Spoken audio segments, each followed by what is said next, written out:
Place attachment denotes the emotional and affective bonds that individuals and communities develop with particular locations. These bonds emerge from a constellation of personal experiences, social relations and culturally transmitted narratives.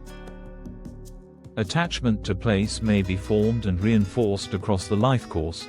Childhood memories, rites of passage, neighborhood rituals and quotidian routines can each embed a site with meaning and significance.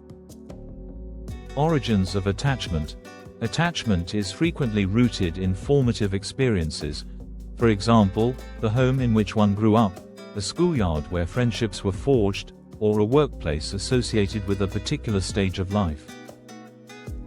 Community rituals such as markets, religious festivals and commemorative events also cultivate collective attachments. Consequences for well-being and agency. Place attachment has demonstrable effects on psychological well-being, social resilience and political behavior. People who are strongly attached to a place demonstrate greater motivation to preserve it, participate in local civic life and resist displacement or unwanted redevelopment. Luecker, 2011. Multidimensional character.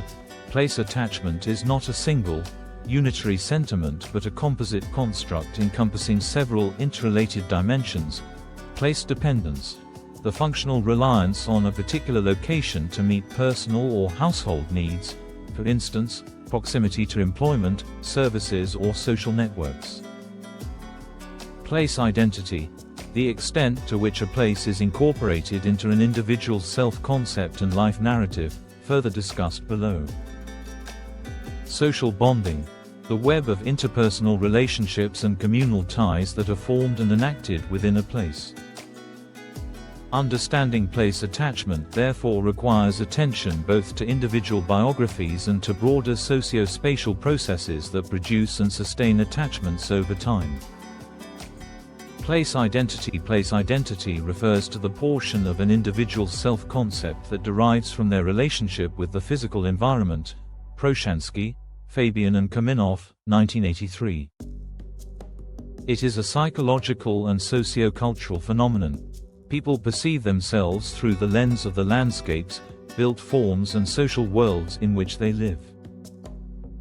Self and environment. Place identity is revealed in the meanings people attribute to places and in how they use those places to narrate who they are. A person might describe themselves as a city dweller, a villager from the plateau, or a market trader from Lusaka, thereby fusing spatial location with personal identity.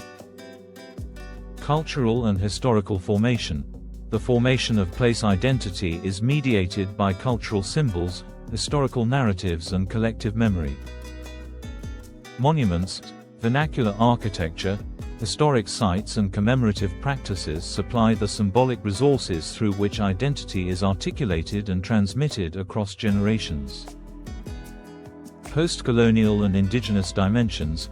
In many contexts, including parts of southern Africa, place identity intersects with legacies of colonialism, land dispossession and the resilience of indigenous knowledge systems. The meanings ascribed to place in such settings are frequently contested and renegotiated, as communities reclaim histories, reassert customary land rights and reinscribe cultural practices into altered landscapes. Analyses of place identity must therefore integrate psychological, cultural and political lenses to capture how people constitute themselves in relation to place. Symbolic landscapes. Symbolic landscapes are those environments that have been inscribed with cultural, spiritual or political meaning. They operate as repositories of collective memory and as arenas in which power relations and identity claims are both expressed and contested. Forms and examples. Symbolic landscapes encompass memorials, sacred sites, battlegrounds, colonial architecture, traditional village layouts and civic plazas. Each of these may function as a focal point for collective identities and ritual action. Power and meaning. As Najafi and Sharif, 2011, emphasize, symbolic landscapes frequently reflect and reproduce asymmetries of power. Monuments erected by colonial regimes, for instance, can embody narratives of domination that later generations confront through renaming, removal, or reinterpretation. Symbolic landscapes thus operate at the intersection of material form and social meaning, and their study illuminates how societies materialize identity, memory, and authority in space.